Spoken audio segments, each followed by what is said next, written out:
नमस्कार दोस्तों, सारांश सिविल एकेडमी के ऑफिशियल यूट्यूब चैनल में फिर से आपका बहुत बहुत स्वागत है। पिछले वीडियो में हम लोगों ने भाग 1 के संबंधित एक बेरोजगारी केस को समझा था। आज हम भाग 1 से संबंधित एक और मुद्दा डिस्कस करने आए हैं, जो है सिक्किम का मुद्दा।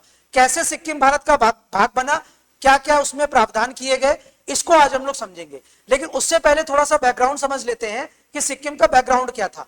जो हम लोगों के साथ सिक्किम का समझौता हुआ था 1973 में, उससे पहले क्या स्थिति थी हमारी। ठीक है, तो पहले अब समय नहीं खराब करते हैं, पहले देखते हैं सिक्किम का मुद्दा क्या था। आप लोगों को पता था कि आजादी से पहले भारत में ब्रिटेन का शासन था। जब ब्रिटेन का शासन था तो ब्रिटेन और सिक्किम के बीच में कुछ समझौते थे। ठीक है, उन पर हम नहीं जाएंगे क्योंकि अब उन समझौता का कोई मतलब नहीं। हम केवल इस मुद्दे को भारत के परिप्रेक्ष्य से ही देखेंगे। ठीक है, तो चलिए पहले शुरू करते हैं अपना। तो आप लोगों को यह पता है कि भारत और सिक्किम के बीच में 1950 में एक संधि हुई थी। ठीक है, भारत और सिक्किम के बीच में 1950 में एक संधि हुई थी। अब उस संधि के प्रावधान क्या कहते हैं, इसको हम लोग एक एक करके समझते हैं, तो हमें आगे का बैकग्राउंड समझ में आएगा। तो आप लोग एक एक पॉइंट को बड़े ध्यान से देखिएगा ताकि चीजें आप लोगों को क्लियर हो जाए। यहां कह रहा है, संधि का जो पहला पॉइंट था उसमें यह कह रहा है, cancelled all the previous treaty between British government and Sikkim. यह कह रहा है कि जो भी सिक्किम और ब्रिटिश गवर्नमेंट के बीच में ट्रीटी हुई थी वो पूरी तरीके से कैंसिल कर दी जाती है। यानी कि अब उन जो संधियां ब्रिटिश गवर्नमेंट ने सिक्किम साथ की थी 1950 में, उसका कोई मतलब नहीं रहा। आगे कह रहा है, government of India will be responsible for the defence and territorial integrity of the Sikkim. कह रहा है कि आज से यानी कि जिस दिन यह ट्रीटी हुई है उस दिन से भारत और सिक्किम इनके बीच में संबंध में एक नई ऊंचाई आई, जिसमें कहा गया कि सिक्किम की जो सुरक्षा है और उसकी जो क्षेत्रीय अखंडता है, उसके लिए जिम्मेदार कौन होगा? भारत। यानी भारत के अब ये रिस्पॉन्सिबिलिटी है कि वो सिक्किम की अखंडता, क्षेत्रीय अखंडता और उसकी सुरक्षा को सुनिश्चित करे। इसका मतलब क्या हुआ कि सिक्किम अब भारत के प्रोटेक्शन में था। अगला पॉइंट देखते हैं। अगला पॉइंट कह रहा है, government of India shall have right to station troop anywhere in Sikkim as far as possible be taken by consultation of government of Sikkim. यह कह रहा है कि भारत की जो सरकार होगी, यह सिक्किम में कहीं भी अपनी सेना को, राइट टू स्टेशन ट्रूप, अपनी सेना को कहीं भी रख सकती है, कहीं भी स्टेशन कर सकती है, उसमें कोई रोक टोक नहीं होगी। लेकिन जहां तक संभव हो, यह कह रहा है ना, as far as possible be taken by consultation by with government of Sikkim. कह रहा है कि जहां तक संभव हो सेना रखने का मामला भारत रख तो सकती है, लेकिन अगर संभव हो, जहां तक जरूरत पड़े, वहां से सिक्किम की सरकार से कंसल्टेशन, चर्चा करने के बाद। ठीक है, इसका मतलब यह भी है कि भारत यूनिलैटरल भी रख सकता है, लेकिन अगर संभव हो तो सिक्किम की सरकार के साथ वो चर्चा करे। अगला पॉइंट देख लेते हैं। Government of Sikkim shall not import any arms and ammunition and military stores without consent of government of India. आप लोगों को पता होगा कि कई देश होते हैं जो बाहर के राष्ट्रों से हथियार और गोला बारूद इकट्ठा करते हैं। तो सिक्किम पे इस ट्रीटी के तहत एक शर्त लगाई गई कि सिक्किम बिना भारत सरकार की सहमति के किसी भी देश से कोई भी आयात नहीं करेगा। किन चीजों का नहीं करेगा? हथियारों का और गोला बारूद का, या किसी भी ऐसे मिलिट्री इक्विपमेंट का, बिना भारत सरकार की सहमति के। ठीक है, अगला पॉइंट क्या कह रहा है? External relation of Sikkim, Bharat के जैसे विदेशी संबंध होते हैं जिसको एस जयशंकर मैनेज करते हैं, वैसे ही कह रहा है कि जो भी विदेशी संबंध होंगे सिक्किम के, चाहे वो राजनीतिक हो, चाहे वो आर्थिक हो, या वो वित्तीय हो, वो conducted and regulated solely by government of India.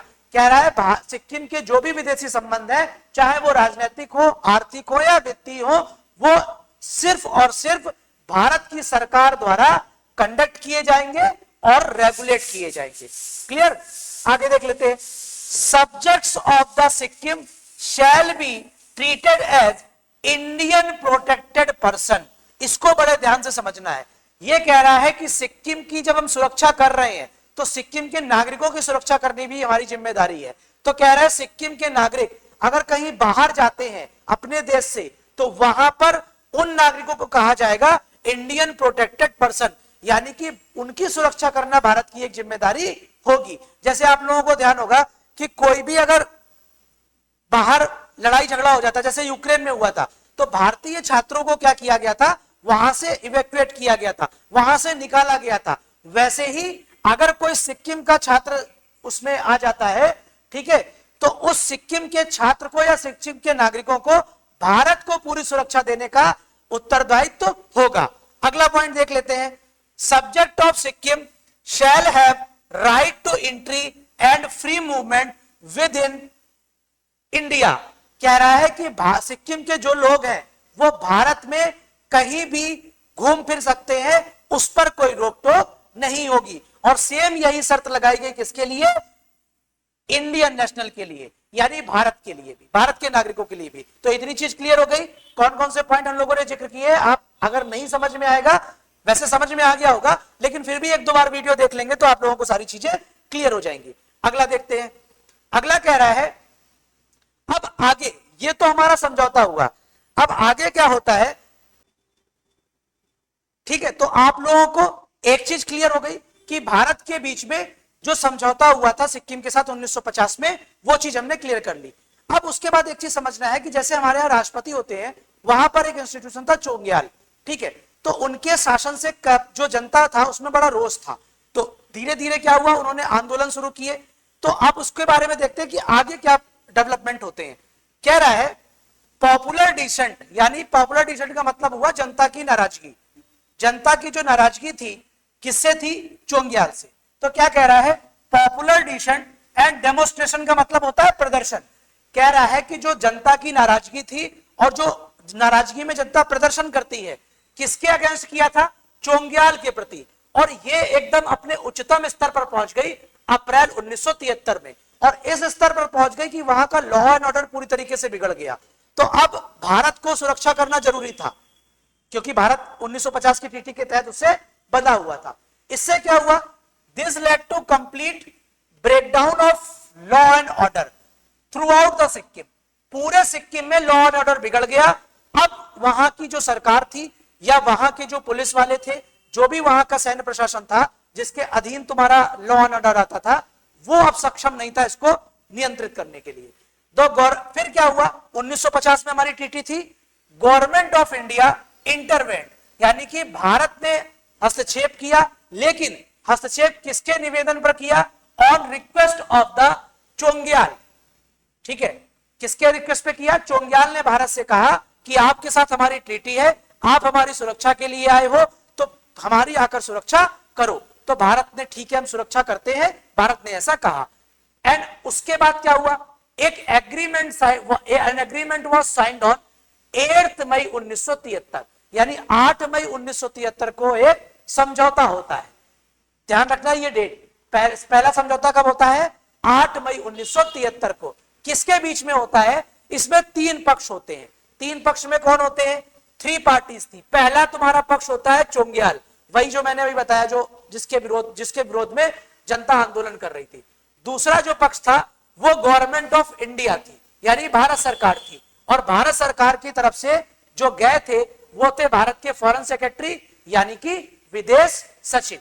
उसके बाद पीपल ऑफ सिक्किम, यानी सिक्किम के जो लोग थे, सिक्किम के लोग की जो अब सिक्किम के जो भी लोग थे उनको प्रतिनिधित्व जो कर रहे थे वो 3 पॉलिटिकल पार्टियां थी। उन 3 पॉलिटिकल पार्टियों के नाम क्या थे, सबसे पहली पॉलिटिकल पार्टी थी सिक्किम जनता कांग्रेस, दूसरी थी जनता सिक्किम नेशनल कांग्रेस, और तीसरी थी सिक्किम नेशनल पार्टी।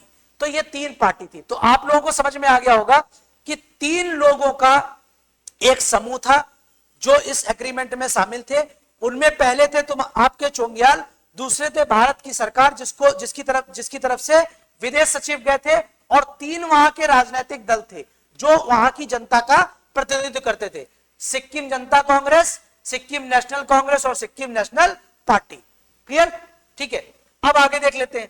आगे कह रहा है रिक्वेस्ट फॉर, अब इस एग्रीमेंट में कहा क्या गया, जो चोंग्याल ने कहा था कि आप हस्तक्षेप करिए, तो इस एग्रीमेंट के बाद जो है भारत सरकार से फिर से निवेदन किया गया।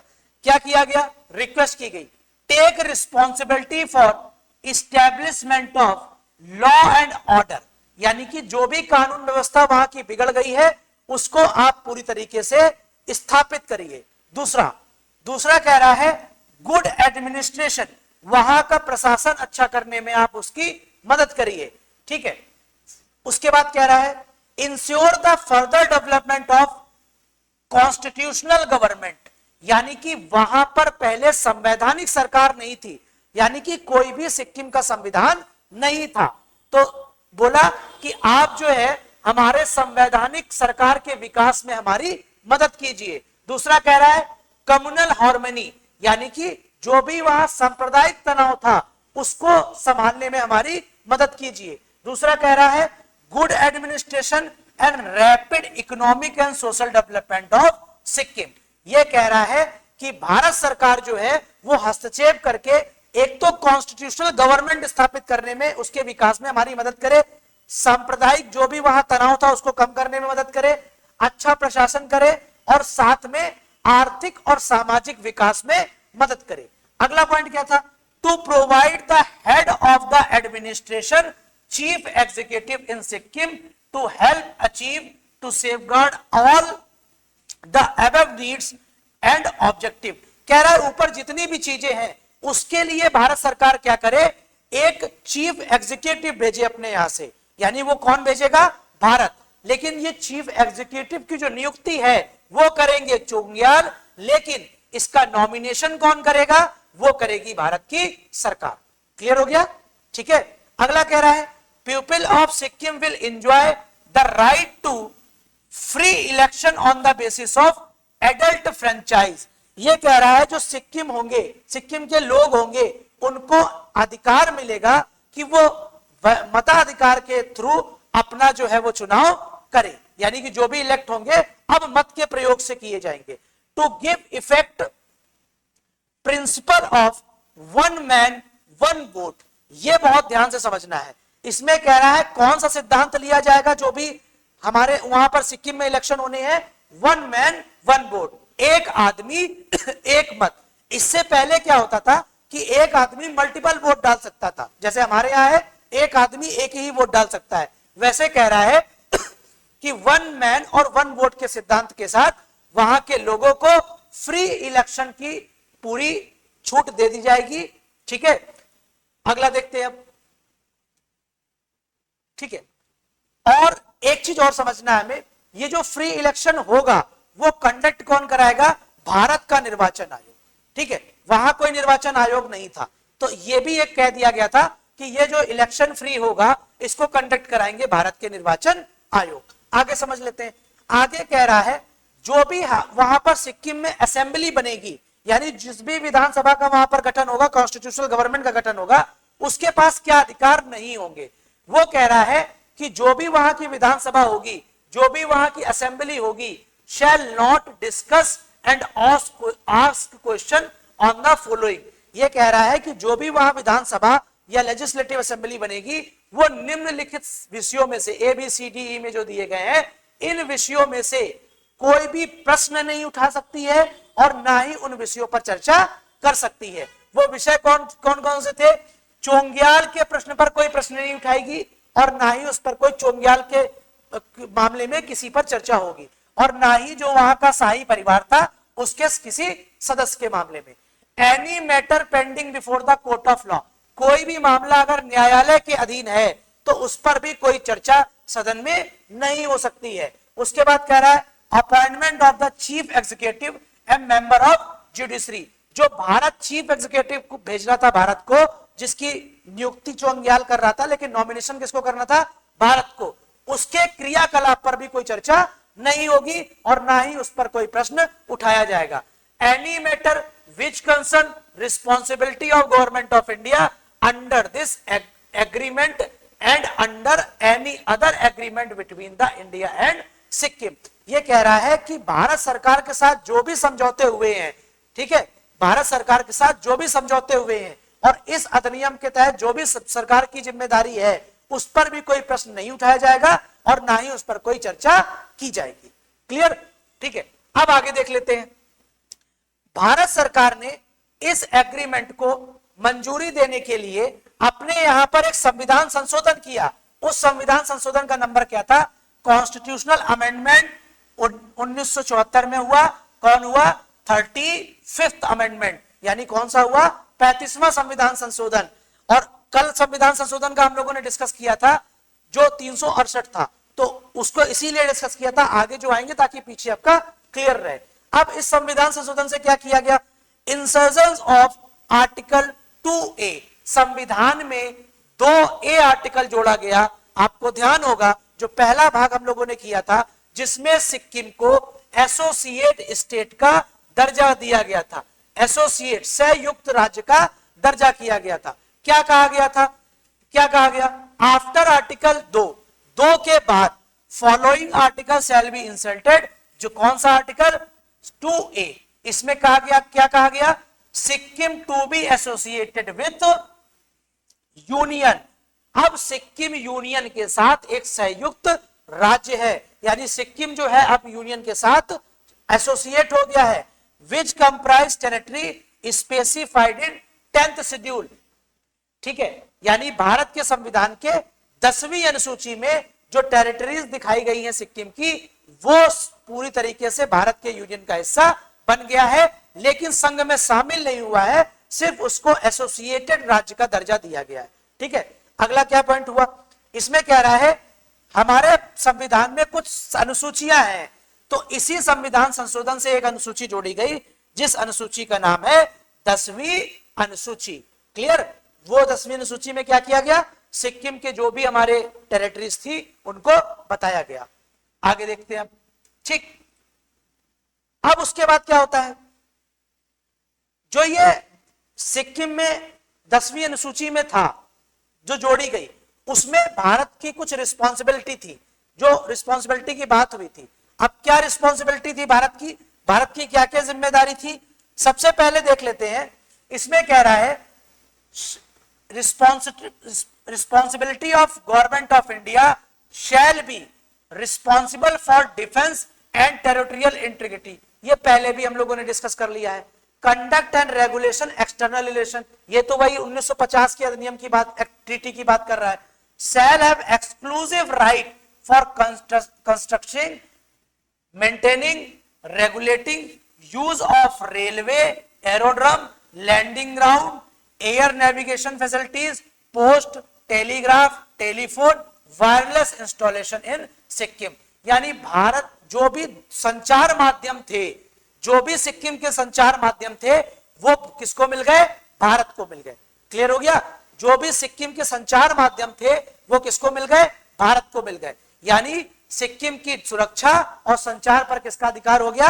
भारत का अधिकार हो गया। शैल be responsible for securing economic and social development. फिर वही बात कह रहा है कि इकोनॉमिक सोशल डेवलपमेंट और एक अच्छा प्रशासन भारत की देने की जिम्मेदारी हो गई। Shall be responsible for providing facilities to student, यानी कि जो सिक्किम के छात्र हैं उसको भारत के हायर लर्निंग में यानी उच्च शिक्षा में उनको सुविधाएं दी जाएंगी। और क्या सुविधाएं दी जाएंगी? For employment of the people from Sikkim in public service of India, यानी कि ऑल इंडिया सर्विस जो हमारी होती है यूपीएससी वाली या यूपीपीसीएस वाली, यूपीएससी वाली, उनमें भी सिक्किम के लोगों को भर्ती होने का अधिकार मिल गया। यानी कि सिक्किम के जो स्टूडेंट्स थे वो अब यूपीएससी का भी एग्जाम दे सकते थे और भी पब्लिक सर्विस जो भारत की होती थी उनमें एग्जाम देके नौकरी कर सकते थे। क्लियर हो गया?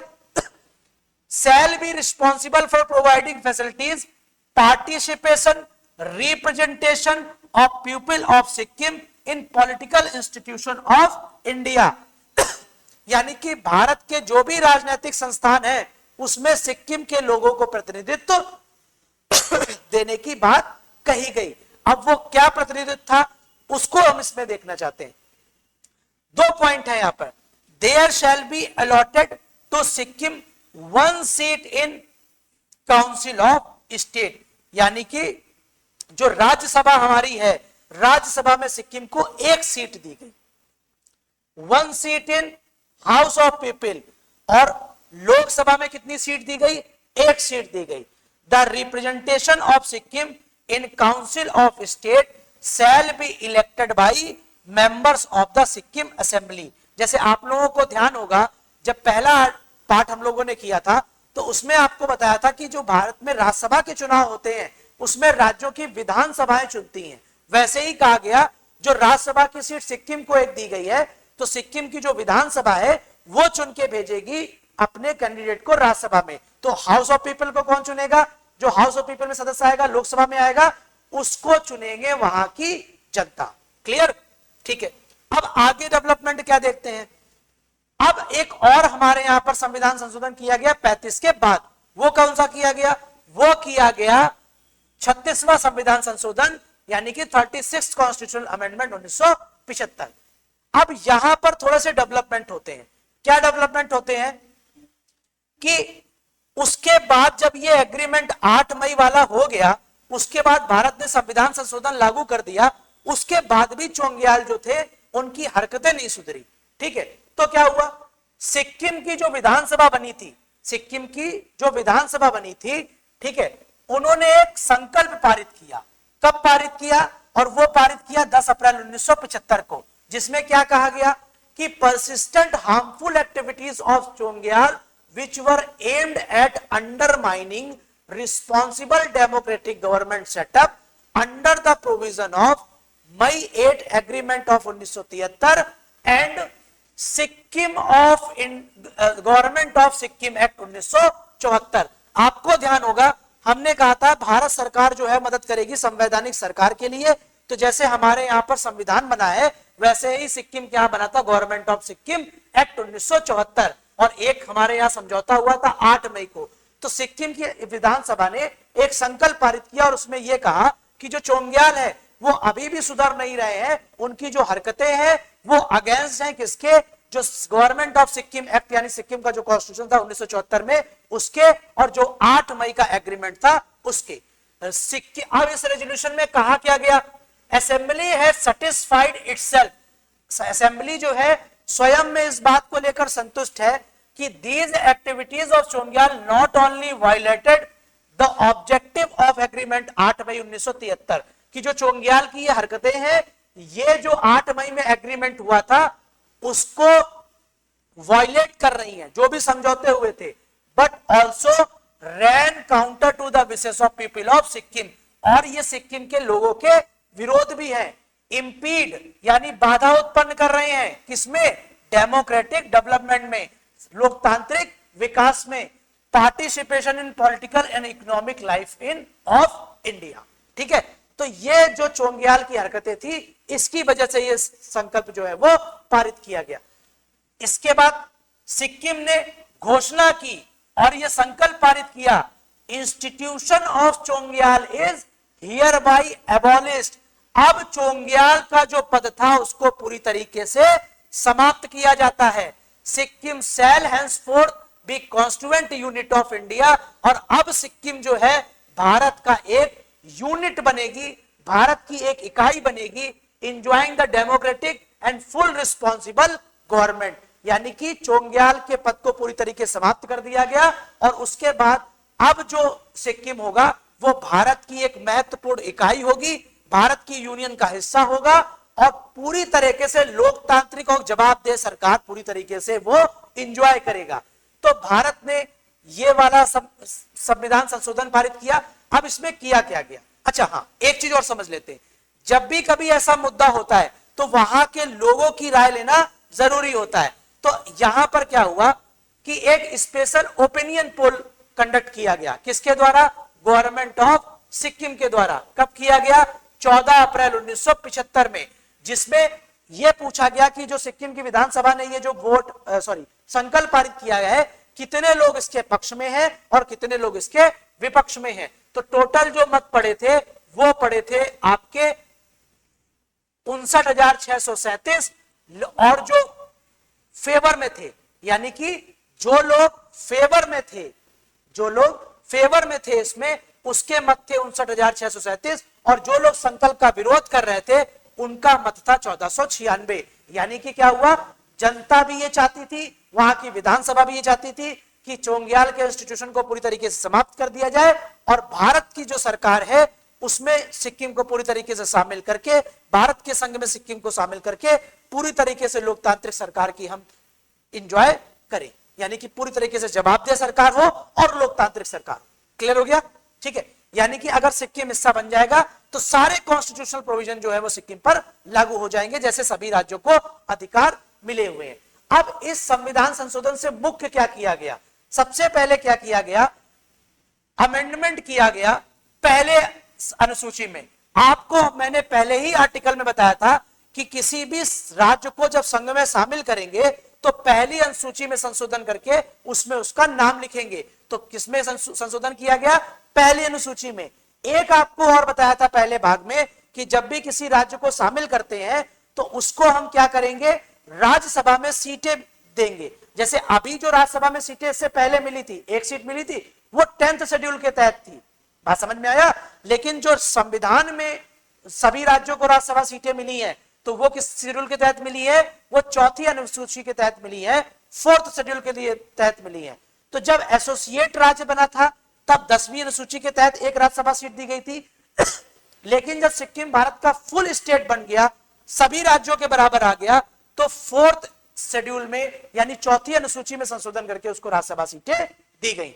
अगला कह रहा है जो आर्टिकल 2A जोड़ा था उसको हमने क्या कर दिया? समाप्त, और एक नया आर्टिकल जोड़ा गया 371F। इस 371F को क्यों जोड़ा गया?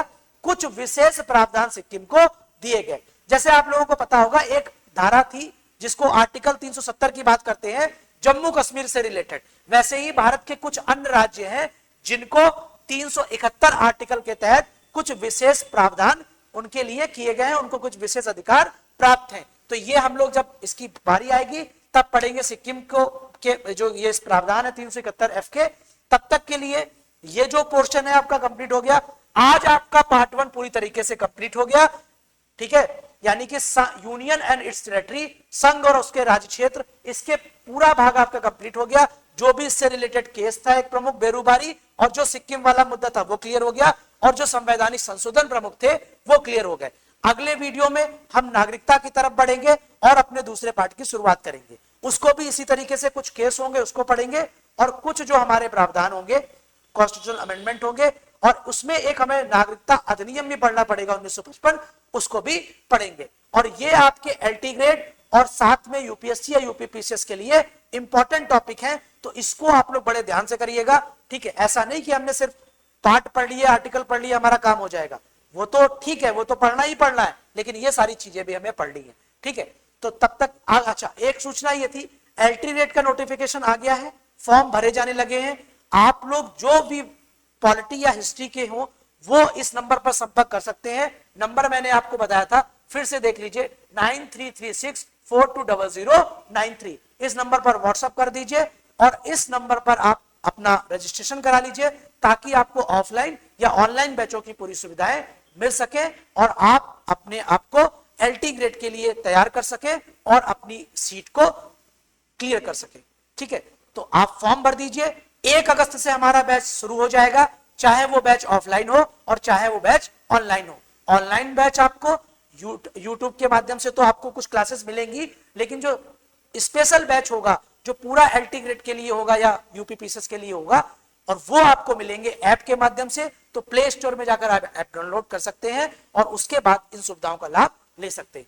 1 अगस्त से हमारा बैच प्रारंभ हो जाएगा। इसी चीज को क्रम को आगे बढ़ाएंगे और ऐप के माध्यम से आपको सारी क्लासेस, उसकी शीट्स, इनकी पीडीएफ और जो भी टेस्ट होंगे वो आपको मिलते रहेंगे। तब तक के लिए नमस्कार। आप लोगों का बहुत बहुत शुक्रिया कि आप लोग हमसे जुड़ रहे हैं। पिछले वीडियो में आप लोगों का बहुत सहयोग मिला, कुछ लोगों के मैसेज भी आए। ठीक है, उन्होंने बड़ा अप्रिशिएट किया। आप भी इस वीडियो को अपने दोस्तों के साथ शेयर करिए और लाइक सब्सक्राइब जरूर करिए। नमस्ते।